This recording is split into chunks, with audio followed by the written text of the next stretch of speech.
এবারের প্রশ্ন বাম দিকের মাইক থেকে। আসসালামু আলাইকুম ওয়া রাহমাতুল্লাহি ওয়া বারাকাতুহু। আমার নাম খালেদ হোসেন, আর আমি একটা প্রতিষ্ঠানে ইলেকট্রিক্যাল ইঞ্জিনিয়ার হিসেবে কর্মরত আছি। আমার প্রশ্নটা হলো, ইসলাম কি মিডিয়ার অনুমতি দেয়? কারণ নবীজি মুহাম্মদ সাল্লাল্লাহু আলাইহি সাল্লামের সময়ে জনগণের সাথে যোগাযোগের তেমন কোনো মাধ্যম ছিল না, একথা আপনি বললেন। তাই আপনি কি কোরআনের কোনো সূরার উদ্ধৃতি দেবেন অথবা কোনো সহিহ হাদিস? ধন্যবাদ। ভাই, আপনি প্রশ্ন করলেন যে নবীজি সাল্লাল্লাহু আলাইহি সাল্লামের সময় জনগণের সাথে যোগাযোগের তেমন কোনো মাধ্যম ছিল না, তাহলে ইসলাম কি মিডিয়ার অনুমতি দেয় আর কোরআন বা হাদিসের কোনো উদ্ধৃতি আছে কিনা? ভাই, একটা কথা বলি, ইবাদতের কথা যদি বলতে হয়, যেটা বলা হয়েছে যে এটা ফরজ, এটা হলো ইসলামিক শরিয়া। অন্যান্য ব্যাপারে, দৈনন্দিন জীবনের বিভিন্ন ব্যাপারে যেগুলোকে হারাম বলা হয়েছে সেগুলো হারাম, বাদবাকিগুলো হালাল।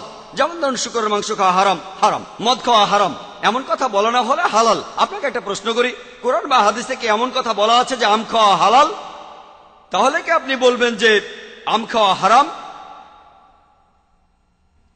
তাহলে ইবাদতের ক্ষেত্রে যেগুলোকে বলা হয়েছে সেগুলো ফরজ, এটা শুধু ইবাদতের ক্ষেত্রে। আর জীবনযাপনের ক্ষেত্রগুলোতে যেগুলোকে হারাম বলা হয়েছে সেগুলো বাদে বাকিগুলো হালাল। না হলে হয়তো বলবেন, ভাই জাকির, আপনি আম খাচ্ছেন কেন? আমি আম পছন্দ করি, কারণ আমি ইন্ডিয়া থেকে এসেছি, আমি আমার দেশ নিয়ে গর্বিত, আর আমার দেশের আম সেটা নিয়েও গর্বিত। এখন আপনি আমাকে পবিত্র কোরআন বা হাদিসের কোন উদ্ধৃতি দেখান যে মিডিয়া হারাম। কিন্তু না, আমি আপনাকে প্রমাণ দেখাচ্ছি। নবীজি মুহাম্মদ সাল্লাল্লাহু আলাইহি সাল্লাম কি করেছিলেন?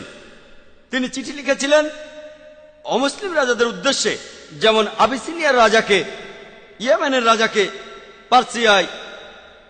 নবীজি সেই চিঠিগুলোতে পবিত্র কোরআনের সূরা ইমরানের 64 নম্বর আয়াতের উল্লেখ করেছিলেন, কুল ইয়া আহলাল কিতাব, বলা হে কিতাবীগণ, তাআলা ইলা কালিমাতিন সাওয়াইন বাইনানা ওয়া বাইনাকুম, এসো সেই কথায় যাহা তোমাদের এবং আমাদের মধ্যে এক। প্রথম সাদৃশ্য কি? আল্লাহ নাহুদা ইল্লাল্লাহ ওয়া লা নুশরিহি কাবিহি শাইয়া, কোনো কিছুকেই তার শরীক করি না। ওয়া লা ইয়াত্তাখিযা বাদুন বাদান আরবাবা মিন দুনিল্লাহ, আমরা আমাদের মধ্য থেকে কাউকে আল্লাহ ব্যতীত রব হিসাবে গ্রহণ করি না। ফায়াতাল্লাহ, যদি তারা মুখ ফিরিয়ে নেয়, ফাকুলু শাহাদু, তোমরা সাক্ষী থাকো, বি আন্না মুসলিমুন, আমরা মুসলিম, আল্লাহর সামনে নতজানু হই। নবীজি চিঠিগুলো লিখিয়েছিলেন, তারপর ঘোড়ায় করে পাঠিয়েছিলেন, আজকের দিনের মার্সিডিজ গাড়ি, অথবা আর কি বলতে পারেন, জেট প্লেন।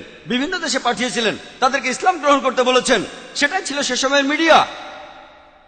চিন্তা করেন, চিঠিগুলো লিখিয়েছিলেন আর তারপর ঘোড়ায় করে সেগুলো বিভিন্ন দেশে পাঠিয়েছিলেন।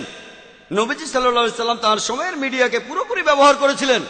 যদি আজকের দিনে নবীজি সাল্লাল্লাহু আলাইহি সাল্লাম বেঁচে থাকতেন, আমার ধারণা তিনিও আজকের এই মিডিয়াকে পুরোপুরিভাবে ব্যবহার করতেন।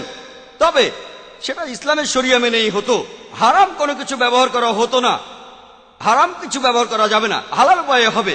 যেমন একটা ছুরি ব্যবহার হয় ভালো কাজে, আবার খারাপ কাজেও। ছুরি ব্যবহার করা হারাম না, তাই মিডিয়া আসলে হারাম না।